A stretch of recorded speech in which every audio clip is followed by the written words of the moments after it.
Good morning, everyone. It's a beautiful day here, September 15th in southern Ontario, just north of the big town of Drumbo. It's beautiful weather here today. It was kind of a cool night, getting into some cool nights. It was cold enough this morning, I'd put my pants on, but not cold enough to not put my Crocs on, which are the official footwear of grazers everywhere, I think. Anyway, just out here today, just moved the cows to this field. I want to talk a little bit today. A few weeks ago, I had kind of made the decision we would try to host a little bit of a field day here at the farm to try to get other local grazers out and see what we're doing and bounce some ideas off each other. And there's some grass there, some clover. But anyway, I canceled that because we were really looking rather poor. We were going to host it on October 2nd, and I kind of figured we weren't going to have any grass by October 2nd and just be on hay, and you'd look a little bit like a fool hosting a grazing workshop or grazing tour. With cattle more or less in a feedlot eating hay. There's my water tank. I put some salt in there. We've been putting salt in here every other day or every 3 days. We'll talk more about that later. There's a animal that didn't calve this year. She's going to be butchered in the next week or two. She's got a fair bit of fat there up around her tail head and on her brisket, so happy with that. Anyway, back to the grazing clinic. We canceled that. Basically had a pretty rough year here as far as rain goes, and stuff just wasn't growing. And I wouldn't say I was depressed, but it was definitely keeping me awake at night, the fact that I've been feeding hay since end of July, and we'll have to continue to feed hay now the rest of the year. Definitely don't have enough grass out in front of us, but I was feeling pretty bad about that. I think my hopes having a field day here was that somebody was going to come out and just give me the miracle answer, show me where I was going wrong, and I could just fix everything with a magic wand for next year. Then this past Sunday I got the chance to take a little trip up to Lucknow, where there was a grazing clinic. I won't mention the names just because I didn't ask for their permission, but it was a farm. They'd been grazing holistically with regenerative grazing practices since '95, and they'd already been organic for I think almost 20 years before that. And it was a really encouraging day. There again, I went up there thinking this is going to solve all of my problems, but I went up there. It was really encouraging. There was a nice group of people spread out from as far away as Belleville to the westernmost tip of Ontario.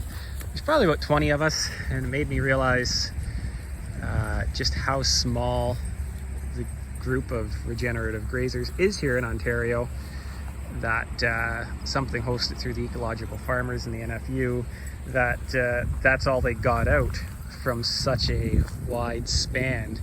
And the other thing is, most of them were not yet grazing or had been grazing regenerative practices for only a few years, and it made me realize just how novice the entire industry of progressive grazing is here in Ontario. So it did give me some hope that it's a growing movement, and encouraged me to kind of just keep going. Not that I wasn't going to keep going. With just trying to build that community.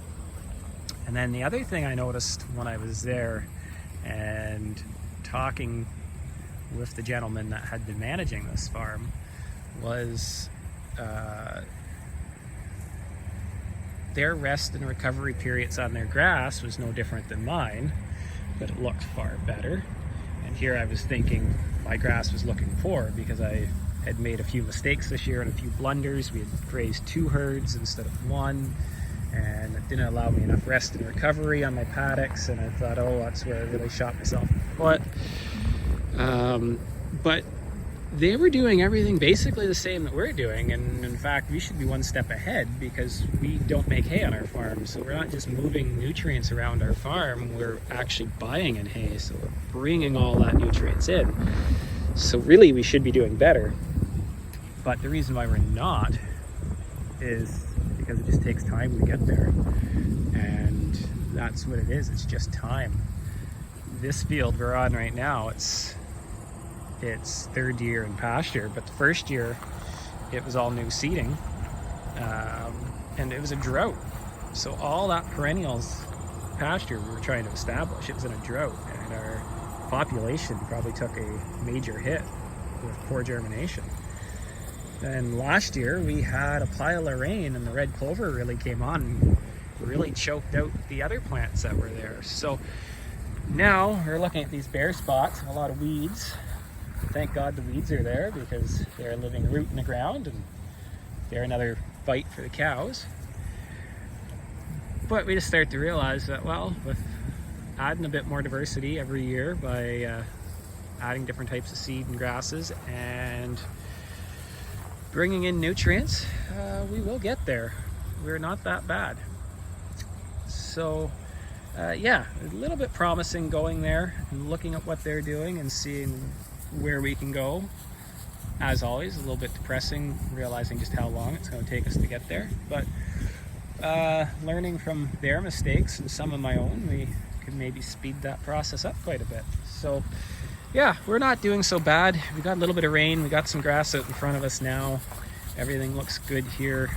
We're still going to feed these cows a bale of hay today, and the reason why we're doing that is because I don't want them to overgraze this paddock down too much, and it helps slow up our rotation so we can keep a bit of feed out in front of us. And now it looks like I will be able to keep green grass under their feet till the end of October, and then into November, if things aren't too wet, we'll bale graze on those fields, and they'll probably eat some of the residual grass, which probably is slightly detrimental. We'd like to leave some of that ground cover there, but this year if we end up grazing it off, it's just going to be the way it is. We're just going to graze some of it off. So we're feeding a bit of hay out here. I've discussed this before.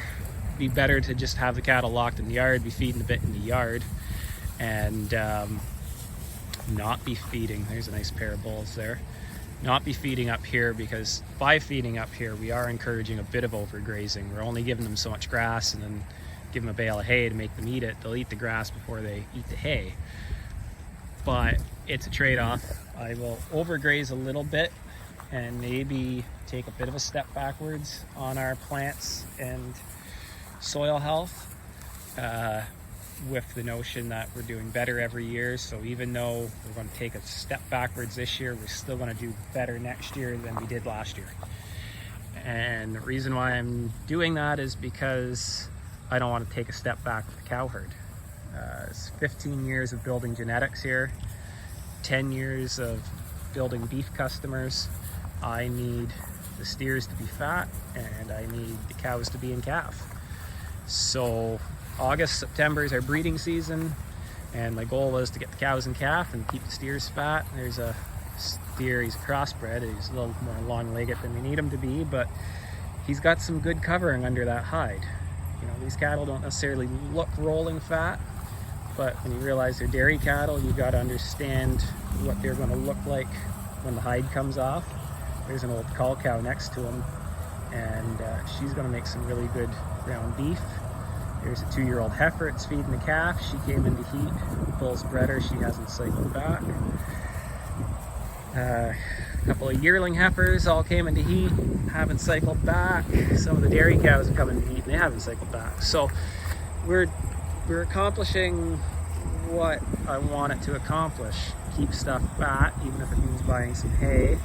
That's hurting the bank account, but importing hay to the farm, it's feeding the soil, and keeping our cows bred back so we've got a herd for next year. And overall, when I stand back and look at it, we're nowhere near as bad as I thought we were. So are we in good shape? Yep. We're not fantastic, but we're in good enough shape to remain enthusiastic, not only about what we're doing on our farm, but after being out on Sunday and meeting some of the other people, just enthusiastic about what's going on here in Ontario, and keep building that community and keep going forward. So anyway, that's enough of my ramblings for today. If anybody ever has any questions, just leave a comment and I'll try my best to answer them. If anybody ever wants to come out and visit the farm, I'm always open to that as well. Anyway, take care folks, and have a great day.